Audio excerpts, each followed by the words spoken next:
I think you're a cool guy. I don't see why they would want to why you'd want to write a hit piece on a guy like you. I know goalies are weird. You and I are probably very weird compared to most people, but you just seem like an average cool guy. I guess I was the most interesting player in the NHL. Like you seen the Dos Equis ads, right? Yeah. Oh, boy. I hope you got some chichin for that, huh? I don't drink all the time, but when I do, I drink Dos Equis. I am the world's most interesting man.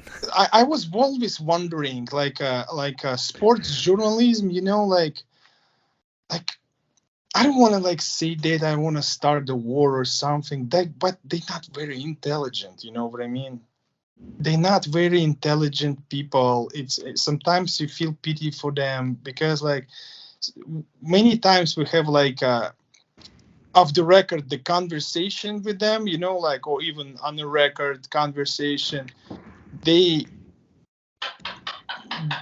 printed it and yeah, housekeeping. Oh, thank you. Thank you. And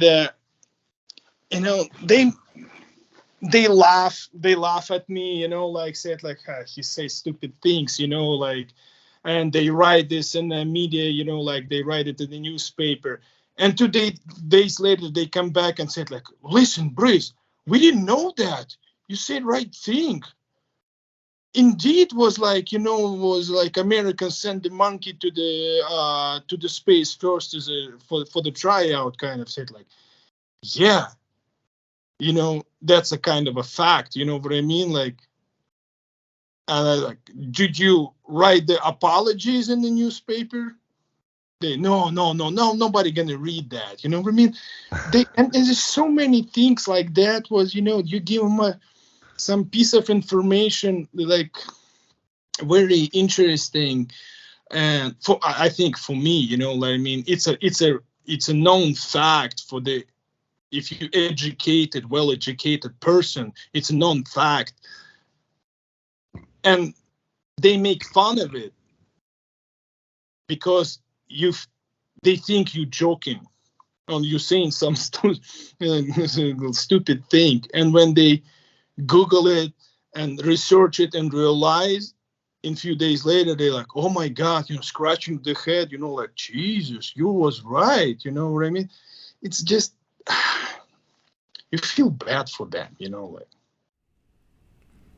I don't know if it's necessarily the sports media. It seems like media as a whole, whether we're talking like the CBC or the CNNs and whatnot, they're all like that sports media of we'll write some hit piece that doesn't necessarily tell the truth. I mean, we're technically lying by omission, but we'll take one little bit of truth and then all this other BS, and then we'll just spit it out and try to get some views and try to get people to buy.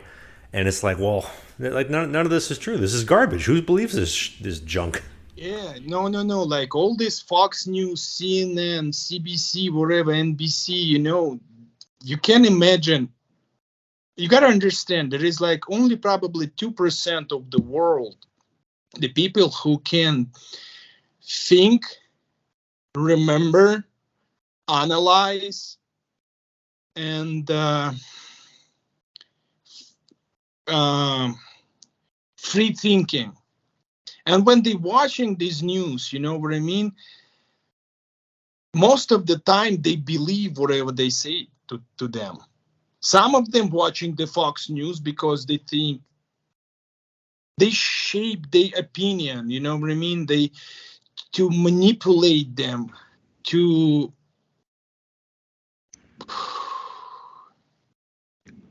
form the vision for the life, but it's not all reality. It's all, like you said, it's all BS. But they can't even remember what they tell them yesterday from the news.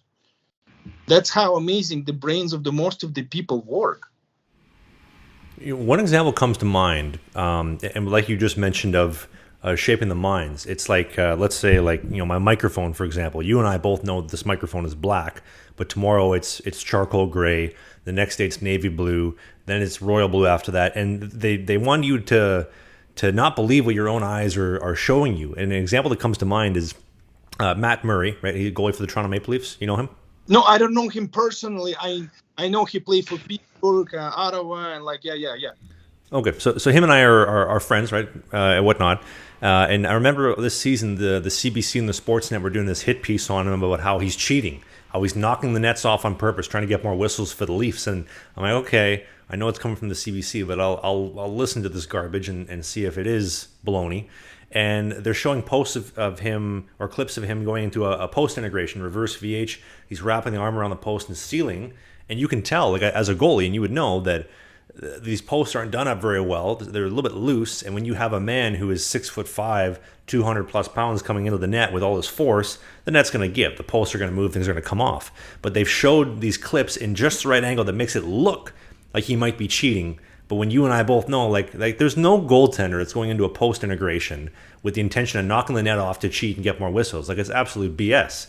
But they've shaped it, they've manipulated it in a way where if you're one of the 98%, like we talked about, you're going to see that and say, you know what, you're right, he is cheating, he's a cheater, he's a terrible goalie, etc., etc. Meanwhile, these people don't even know their own ass from a hole in the ground. That is like the net in NHL special. Like, I'm understanding when the children's play, the pegs are so small, it's easy to knock it off. In NHL is that much deep, was in the ice, the hole. It's not easy to get this net out on purpose, especially with the to the goalie. It's like, we live in the world of the propaganda. It could be left or right. It's all propaganda. They just wash your brain, like brainwashing you, just manipulating to better control of you. Was there a reason why, like when you retired, I noticed you ended up doing some work for Sportsnet, CBC, and some mainstream stuff for the previous Cup final in Vegas. Was there a reason why you ended up doing some work with the mainstream media and what your experience was like doing that? No, my friend, he works for the Players Tribune, and he asked me like, hey, Bryz, you want to have some fun? I said, yeah, let's go. That's it. And who is the friend working for the Players Tribune, if I may ask? He was tribal coordinator, Frank Bunovo. He works in Minnesota, and after that he left the job and he worked for the Players Tribune, and I guess he lives right now in Pittsburgh and do some banking, something with the bank. Yeah, he good friend of mine. He worked at that time with a good group of his friends too, Tyler and Dan, and four of us. We have a good times out there. Some of the clips from you on the Vegas Strip were very entertaining. They're pretty funny. But have you ever been on Spittin Chiclets before, or not really? No. Because I find that weird, because like I was doing some research today, like trying to look more into you and trying to be at least somewhat educated for our conversation today.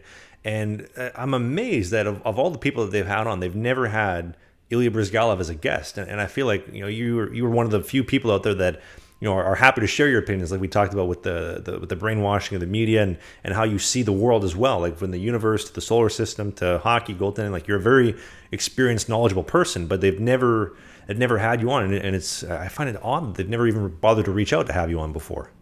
Yes, they do, but I denied. I heard couple like one of the friends, they like show me I read it. I read it in the Russian newspaper, not newspaper, sport papers, few translations of this podcast with the Canadian players who plays in Russia. Ryan Whitney, I remember that. Yep. In like, it's trash. How so? They I was grow up out there. You know what I mean? I was when I play in NHL sprint every summer, I know the country, you know what I mean?